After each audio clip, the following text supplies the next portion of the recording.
أنجلوس في ولاية كاليفورنيا، والتي تعتبر من المدن الأكثر تعدداً للثقافات في العالم، دوراً مركزياً في تحديد التوجهات الأمريكية فيما يخص الأزياء والصناعة والترفيه، وسياحها في حالة من الترقب لإلقاء نظرة على نجوم السينما.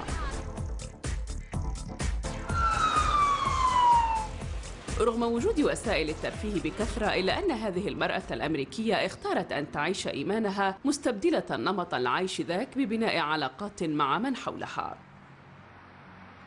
I had a book of questions, and then when I met the Muslims and I started asking my questions, everything just made sense, and for the first time I got my questions answered.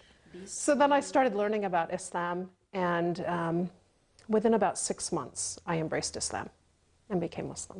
Living in America, there's a lot of things to do. You have a lot of fun. There's so many things you can do. So we always end up going to the movies or going to hang out with friends. We have dinner, this, that, hang out with Muslims, non-Muslims, and it's not a big deal, because as long as you don't go to a situation where like inherently there's haram in it, then you're good. You keep your heart pure and you keep the situation you're in good, and you're fine.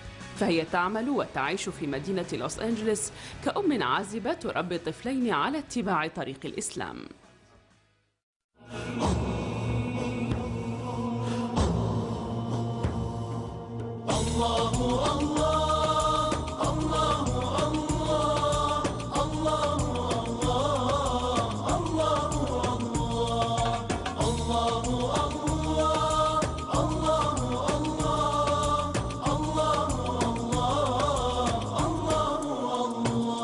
من أنزل الأمطار وفجر الأنهار وأنبت الأزهار تزخرف الجبال، من ينشر الصباح ويرسل الرياح ويملأ البطاح برزقه الحلال. الله الله الله الله الله الله.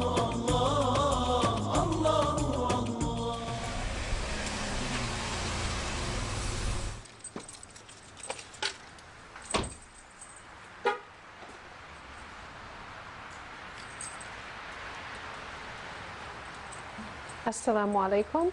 My name is Kawkab, and I'm a convert to Islam for almost 24 years now. Before I was Muslim, I was baptized Greek Orthodox, and I went to a Catholic high school. So I had a lot of different religious backgrounds in there. I studied different religions. I searched for about 7 years. I had a book of questions. And then when I met the Muslims and I started asking my questions, everything just made sense. And for the first time, I got my questions answered. Who is God? Why am I here? What's the purpose of life? You know, things that were out there that nobody wanted to answer, or said were mysteries. They couldn't explain things to me in a way that made sense. Catholic priests had talked to me about things. Other pastors and people, nothing made sense. And their attitude, the way they dealt with me, was not the same as the demeanor of the Muslims. They were, it was markedly different. So for me, it wasn't just learning about Islam, it was learning about the people, about the culture, about how they treat one another. That made a huge impact on me. When Kawkab has a problem, when Kawkab has difficulties in her daily life, she comes to us as Muslims. She doesn't go to her family, she gets her support from us. I mean, it's really nice to see that Muslim community is very strong and we help each other, we support each other. The concept of God was very bizarre growing up. I didn't understand how 3 could equal 1. And so when I heard about Islam and they told me about all the attributes of God, this was like eye-opening. I was like, wow, I couldn't believe it. So for me, it was a matter of my mind and my heart accepting something, because my mind couldn't accept all the other things that I had looked into, and I looked into a lot of things. I was working in a place with a friend, and she had known she moved to another location in her work, and I went to visit her, and I met my future husband at that time. I met him, and we were talking, and he said, I'm starting Ramadan next month. And I said, what's Ramadan? So he said, well, I'm Muslim, and he gave me like a few things, and then he said, you know, I'm learning my religion too. Even though he was born and raised Muslim, he had started learning when he was in California. So he had some friends come over, and they came down from Canada, and I brought my book of questions, and they sat for 4 hours straight, and I drilled them question after question after question, and they were very nice. Allahu Akbar, Allahu Akbar. There were two things that attracted me. The first was the explanation about God. That made sense to me. All the other things I heard hadn't. And the second thing was they brought everything from Adam all the way through Prophet Muhammad together. That succession of prophets made sense. That God would teach us, give us one religion, and we would be taught by people who would then teach their followers. And so that made sense. And the attributes of the prophets, and that they were special and chosen, and all of those things kind of fell into place. It's almost like the puzzle pieces finally came together. So I think it was really the basic belief of Islam, the belief in God and the belief in the prophets. After the 4 hours of them sitting very politely and asking questions, and I was like drilling them, they said, "Do you have any more questions?"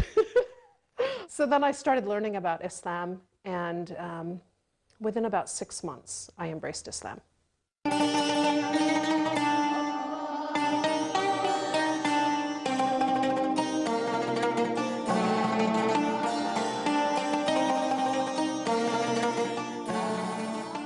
I know Kaukab for more than 25 years now.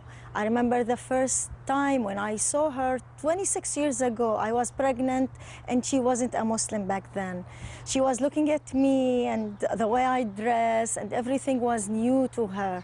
She was really very, interesting in asking questions about the religion and all this, and she wants the logic behind this.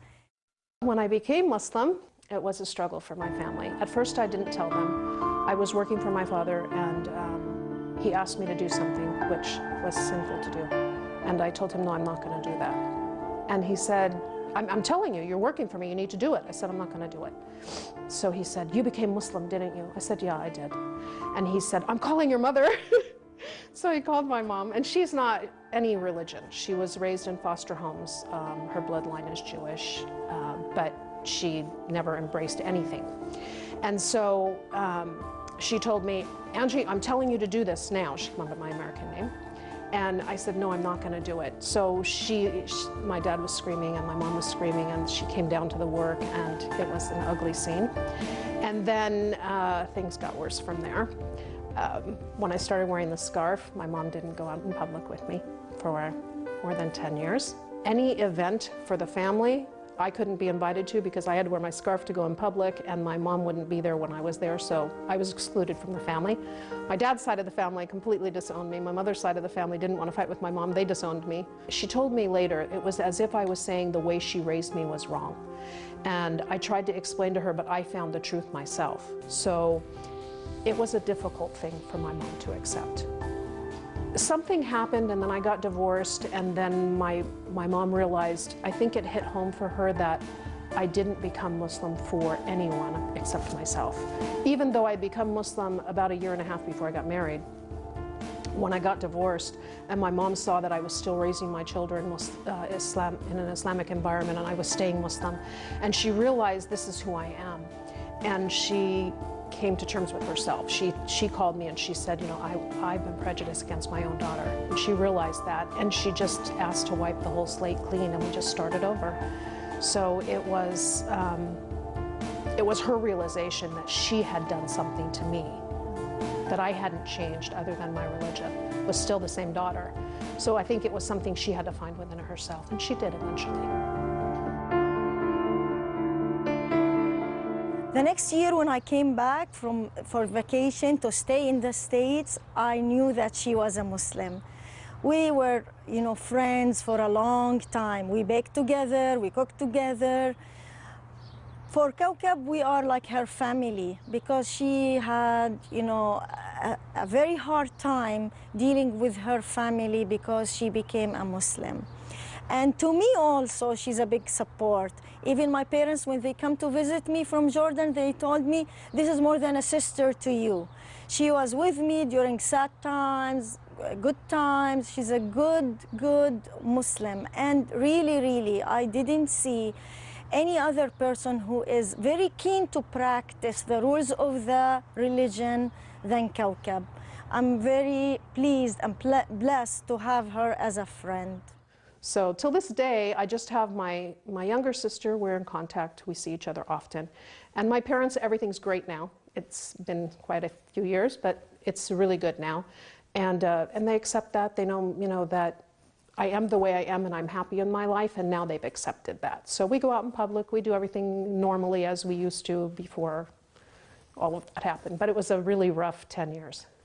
So when I made a decision to become Muslim, I had learned before, so I knew how my life was going to change, and I had prepared myself for that. If I'm going to become Muslim, I'm going to practice. So I want to understand, what do I have to do? What's praying? What's fasting? How do I live my life? So for me, the changes were my choice, and since they were my choice, that was easier. Dealing with people's reaction to me was a shock. I had learned about prejudice in school. Nobody ever said anything to me about that I was, different in any way. If I was with Mexican people, I looked Mexican. With Italians, I looked Italian. With Greeks, I looked Greek. I always fit in. But when I started wearing my scarf, I felt prejudice the first time. And I think that was the hardest thing for me. Not so much, learning how to pray, it was exciting. Learning all of the things about Islam, I loved that learning. But the hard part was their reaction to me.